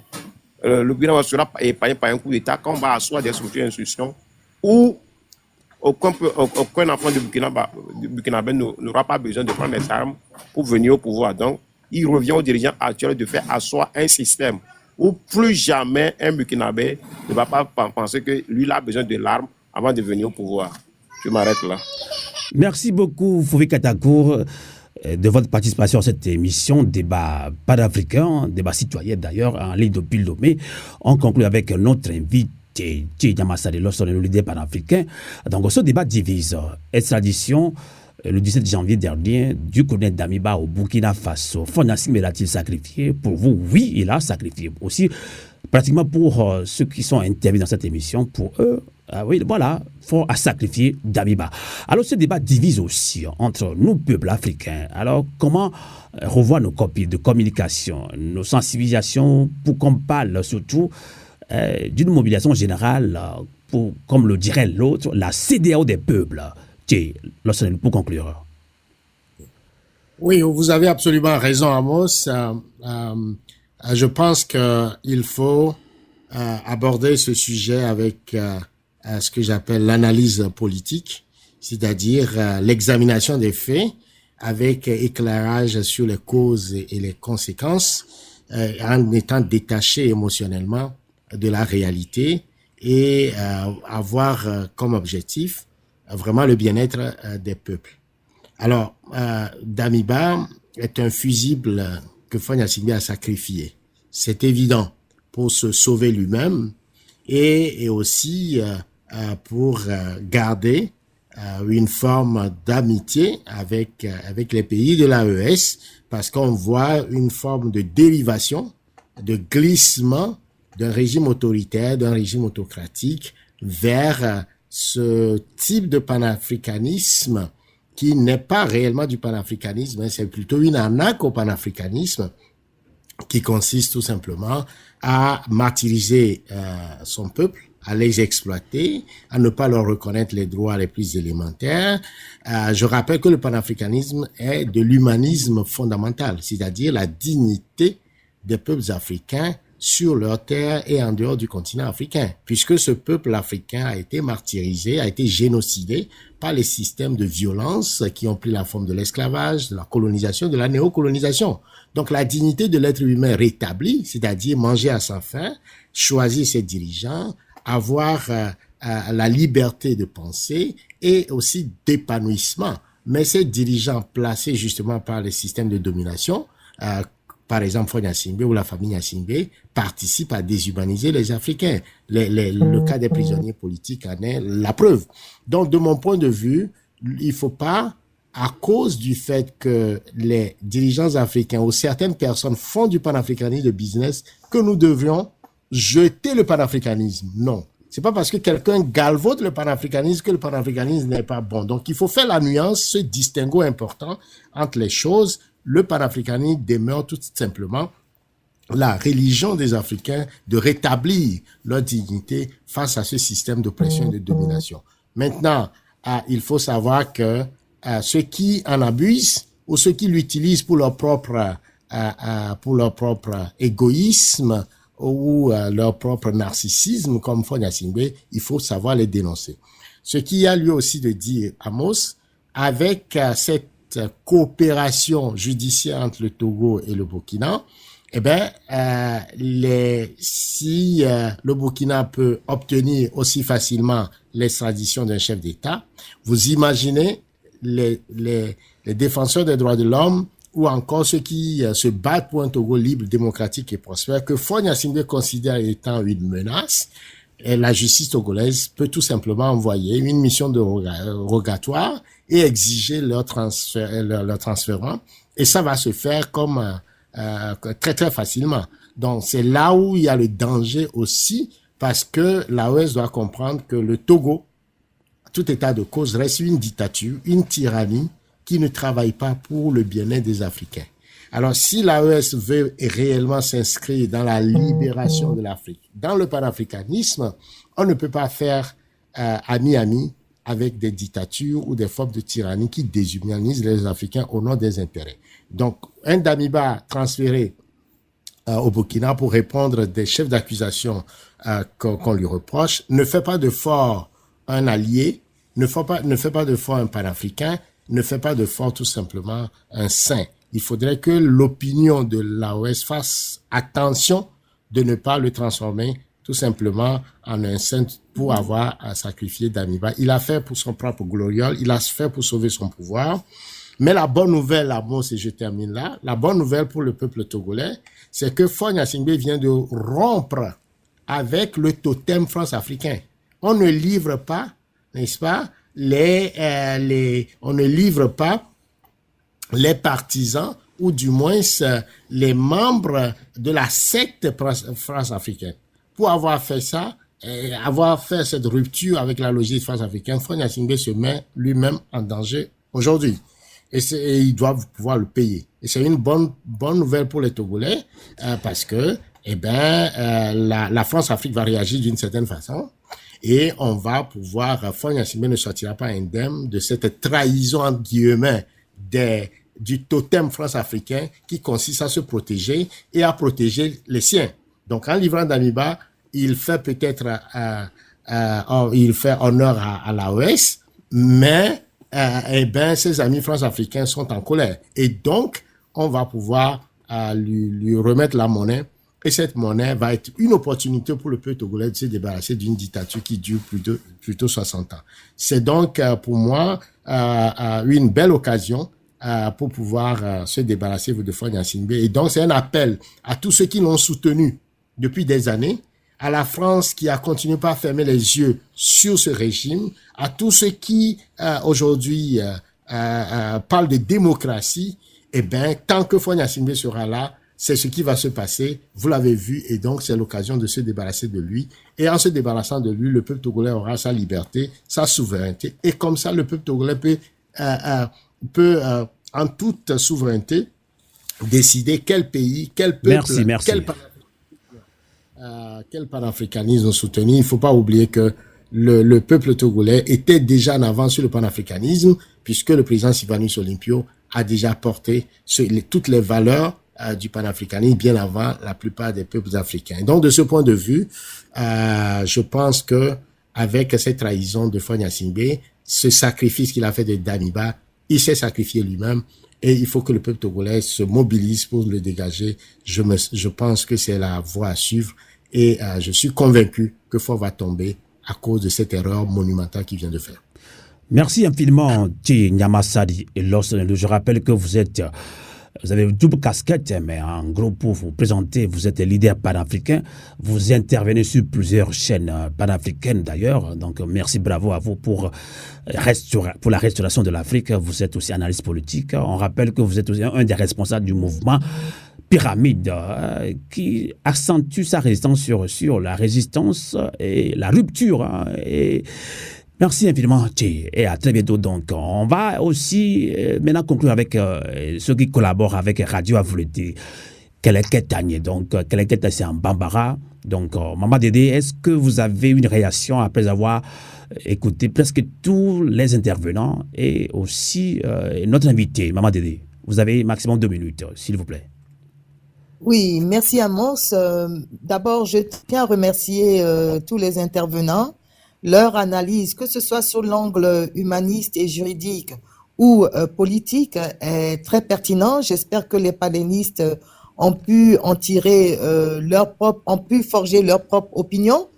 Moi, tout ce que j'aimerais dire, j'attends que ce film de Martin Scorsese et puis Faure Coppola, on va dire ça comme ça, arrive à un certain niveau avant que on puisse parler vraiment de ce qui se passe. Mais avec un regard clair, dépourvu de toute passion, avec une objectivité et avec une motivation de l'exactitude, je pense que tout le monde peut arriver à tirer ou à se forger une opinion assez claire, sans connaître les idéologies, que ce soit panafricaniste, que ce soit l'idéologie même de l'AES.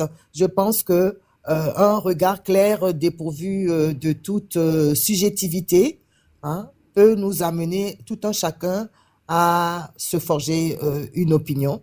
Mais ce qui est au cœur de tout et qui me tient, voilà, c'est ça qui me tient à cœur, c'est le bien-être de chaque peuple. Et pour le moment, nous n'y sommes pas encore en Afrique. Quand je dis nous n'y sommes pas, je dis vraiment nous n'y sommes pas. En 2026, voilà, il se passe encore des choses. Hein? Donc, non. Je suis outré, ça je peux le dire, j'aime pas parler de mes émotions, mais cette extradition du lieutenant-colonel Damiba, l'acte, c'est pas la personne. Je suis outré que des choses se passent comme ça encore en Afrique. Voilà, c'est tout ce que j'ai à dire. Et merci tout le monde. Merci beaucoup. Et bonne soirée à tout le monde. Merci beaucoup, Maman Dédé. Alors, l'heure de vérité. Sénateur, également, vous avez suivi cette émission, ce débat panafricain citoyen de bout à bout. Malheureusement, que Trisimisus, qui devait intervenir, n'était pas disponible. Donc, je disais tantôt, il faut rappeler, nous avons bien voulu avoir au moins un homme politique dans la diaspora, ici, de Burkinabé dans la diaspora. Malheureusement, bon, il n'a pas décliné l'offre. Donc, il m'a dit, tout est question de méfiance. Tout est question d'engagement politique, qu'il n'est pas rassuré, puisque bientôt il va aller au Burkina Faso. Donc, c'est quelqu'un qui parle sans langue de bois. Donc, il sait que bon, il n'y a pas eu liberté d'expression au Burkina Faso. Les journalistes sont pourchassés, des hommes politiques ne parlent, c'est-à-dire, ils ne parlent plus comme il faut. Donc, il me dit que ce n'est pas la peur. Il me dit, Sylvain, je ne veux pas aller me jeter dans la gueule du loup. Parce qu'il faut se préparer pour un Burkina Faso libre. Donc, à la rédaction, on n'a rien contre Ibrahima Traoré en tant que personne. Et nous sommes la voix des sans-voix, la voix des opprimés. Donc, peut-être que moi, je vais aller au Burkina Faso bientôt. On peut sinon m'arrêter parce que je n'ai pas été pro-Ibrahima Traoré, ce sera dommage. Mais franchement, sans langue de bois, j'ai peur. Je ne peux plus y aller là-bas maintenant. Je sais comment fonctionnent les Africains. Donc, sans langue de bois, vont virer quoi. Donc, à l'Afrique, il faut revoir nos copies. Alors, sénateur, 2 minutes si tu as une réaction pour conclure, en tant que modérateur de cette émission. Merci, sénateur.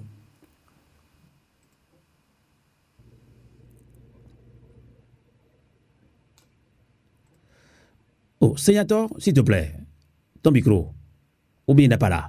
D'accord. Alors, Rodrigue, ta conclusion. Oui, je suis là. Dans un premier temps, j'aimerais préciser que les analyses se font, je l'ai dit, quant à ce qui me concerne, j'ai fait mes analyses sur un angle de défenseur des droits humains. Et aujourd'hui, les gens qui n'y comprennent pas grand-chose peuvent penser que nous avons quelque chose contre le président Ibrahim Traoré. On peut prendre ça comme une sorte de mise en garde. Pas du tout. Parce que, oui, en réalité, comme on le dit souvent chez nous, le chien qui veut faire la compagnie du porc ne doit pas se plaindre de l'odeur du caca ou des excréments humains dans sa gueule. Et ça, c'est un avertissement. Secondo, nous ne pouvons pas aujourd'hui encourager le fait que sur des allégations, on puisse prendre un citoyen qui fuit son pays persécuté parce que persécuté par le pouvoir de son pays, qui n'est même pas un pouvoir panafricain, qui n'est pas un pouvoir des peuples, et qu'on prenne ce dernier qui a pu trouver refuge dans un autre pays, qu'on le prenne de là pour l'envoyer dans le pays où il est persécuté. Et ça, je l'ai dit, c'est une menace sérieuse sur surtout la vie des milliers et milliers de défenseurs des droits humains qui vivent en exil. Pas parce qu'ils ont voulu aller se chercher ailleurs, mais parce que leur sécurité était menacée chez eux. Et j'ai donné l'exemple de la facilité avec laquelle on peut prendre un Togolais à Bamako et sa famille le retrouve finalement à la prison civile de Lomé. La facilité avec laquelle on peut prendre un citoyen béninois du Bénin et du Togo pour le balancer au Bénin. On peut prendre un béninois en Côte d'Ivoire, à Abidjan, et le balancer vers le Bénin. Et en tant que défenseur des droits humains, on ne peut pas vraiment se réjouir de cette façon de faire le panafricanisme. On a dévoyé le panafricanisme et c'est bien dommage. Et aujourd'hui, on en est là. Tout ce qu'il faut savoir, c'est que nous tous, nous avons besoin que la vérité ou le droit soit dit dans cette affaire pour qu'on sache ou qu'on ait une idée ou qu'on soit fixé sur les implications et les rôles, surtout les commanditaires de ces allégations de tentatives de déstabilisation de Ibrahim Traoré. Et il faudra que ça passe par un procès équitable. Et aujourd'hui, on l'a dit, ça inquiète quand on parle de procès équitable en ce qui concerne le Burkina Faso, parce que les magistrats qui sont censés protéger le droit, dire le droit, sont eux-mêmes en train de prendre la clé des champs pour avoir dit le droit. Parce que quelque part, on voudrait que le droit soit orienté ou soit dit selon la volonté de X ou de Y. Et ce n'est plus le droit. Et quand on voit les amitiés qui se scellent au-dessus de la tête des peuples, excusez-moi, c'est un peu le jubilé de Poutiste. Parce que je l'ai dit dans mon analyse, que ce soit en Côte d'Ivoire, si aujourd'hui on parle de 4e mandat d'Alassane Ouattara, ce n'est pas un exemple à copier. Ce n'est pas le panafricanisme. Le panafricanisme ne recommande pas cela. Si aujourd'hui on prend un pays comme le Togo et qu'après un 4e mandat, on tripatouille ou on sodomise la Constitution carrément, et voilà, et puis on trouve un torchon quelque part habillé qu'on appelle Constitution, et que on arrache au peuple son droit de choisir librement son dirigeant. Ce n'est pas du panafricanisme. Nous ne saurons cautionner cela. Si aujourd'hui dans les pays de l'AES, parce qu'on a renversé X ou Y pour son incapacité d'assurer la sécurité et pour aussi les velléités de 3e, 4e mandat, rien ne justifie le fait que les gens restent encore au pouvoir jusqu'à maintenant. Ce qui voudra dire que ça aussi, ce n'est pas du panafricanisme. Et donc, pour faire des analyses, on ne peut pas faire des analyses à géométrie variable. Et donc, tout est condamnable. Et pour le cas de Paul-Henri Sandaogo Damiba, je l'ai dit, si effectivement, il est mêlé à toutes ces histoires, pour un pays comme le Togo, où par exemple, moi, une amie tchadienne me rencontre le dimanche nuit et le lundi matin à la première heure, elle reçoit la visite du service d'immigration. On l'expulse du Togo parce que on la met dans le premier avion qui quitte Lomé pour le Tchad. Avec cette petite fille de 18 mois, on ne peut pas nous dire que les autorités togolaises ignorent une certaine implication de leur ami Paul-Henri Sandaogo Damiba dans des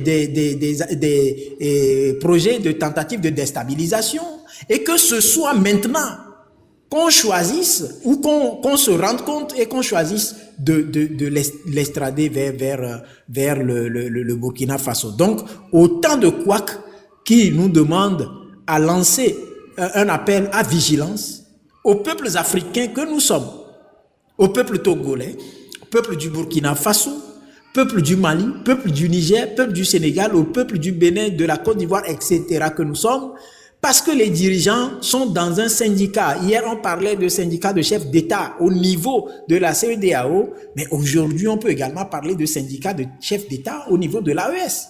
Parce qu'en réalité, les peuples pleurent, les peuples sont muselés dans ces pays-là, leurs droits sont violés au quotidien et on n'en parle pas au nom de quelque chose qu'on appelle panafricanisme, alors que ce n'est pas du panafricanisme. Et donc, personne n'a rien contre la personne du président Ibrahim Traoré, que nous apprécions tous, mais ce n'est pas parce qu'on apprécie qu'on va fermer les yeux sur les dérapages, qu'on va fermer les yeux sur les violations des droits humains. Le panafricanisme que nous prônons, c'est un panafricanisme qui doit respecter les droits humains. C'est un panafricanisme qui doit nous permettre de faire le deuil de toutes ces années de tyrannie que nous subissons. Et se liguer avec un régime qui est coutumier de répression sanglante et barbare, qui est coutumier de coups d'État, et dire que les gens sont en train de faire du panafricanisme, c'est se moquer des peuples, et nous avons besoin d'être vigilants. Et je le dis encore, c'est une épée de Damoclès qui pèse au-dessus de la tête de nous qui sommes des défenseurs des droits humains et qui sommes contraints de vivre à l'extérieur à cause de notre opinion politique. Et vite fait, cela constitue un précédent dangereux et on peut coudre des habits pour avancer. Ceux-là peuvent coudre des habits qu'ils vont porter aux honnêtes citoyens et avancer dans leur manœuvre, je dirais, dans leur manœuvre funeste. Merci. En tout cas, merci infiniment, Rodrigue Gallego. Merci infiniment. Je partage pleinement ton analyse. Attention, attention, peuple africain, surtout de la sous-région ouest africaine. On tue en silence au Burkina Faso. On tue en silence au Burkina Faso. Oui, on a reçu beaucoup de messages. Nous sommes la voix des sans-voix, la voix des opprimés. Comme l'a dit tout à l'heure Rodrigue Gallego, on n'a rien contre Ibrahima Traoré. On veut qu'il restaure l'Afrique, oui. Et moi, je l'ai dit, Ibrahima Traoré, pour moi, personnellement, c'est la réincarnation de Thomas Sankara. Nous sommes prêts à le supporter, mais nous ne sommes pas prêts à le supporter aveuglement. Il y a beaucoup de messages qui nous sont parvenus. Ceux qui sont aussi harcelés au Burkina Faso sont aussi des Africains. On tue en silence au Burkina Faso. Merci. Alors, Sénateur, je pense que je t'avais donné la parole, mais tu étais un petit peu loin. Est-ce que tu as au moins 2 minutes pour réagir? Si tu le souhaites pas, on met fin à l'émission. Sénateur, merci. Bon, moi, je suis partisan de tout ce que vous dites, mais je veux d'abord balayer chez moi, donc j'accepte, tu vois, l'opinion de tout le monde, et moi je me concentre sur le combat pour dégager l'équipe en place. Donc voilà ma part. D'accord. Merci infiniment. Amos, si tu permets, je pourrais peut-être en une minute apporter un autre élément en faveur peut-être de la situation au Burkina Faso. Vous savez, le Burkina est en guerre. Il y a le terrorisme qui a infiltré le Burkina. Et c'est très difficile quand un pays est en guerre de fonctionner comme si c'était dans une démocratie. Et donc, alors il me semble quand même qu'il faut, si on fait la part, il faut faire la part des choses et considérer que l'état de guerre, l'état d'exception, l'état de terrorisme amène quand même le Burkina Faso à prendre un certain nombre de mesures qui peut être vu du point de vue d'un pays en paix, où il y a la démocratie comme étant des mesures assez radicales, mais il faut absolument qu'on en arrive là. Et surtout quand il y a des citoyens de ce pays qui, quand il y a le terrorisme, on ne les voit pas se mobiliser pour les droits de l'homme, mais c'est quand on veut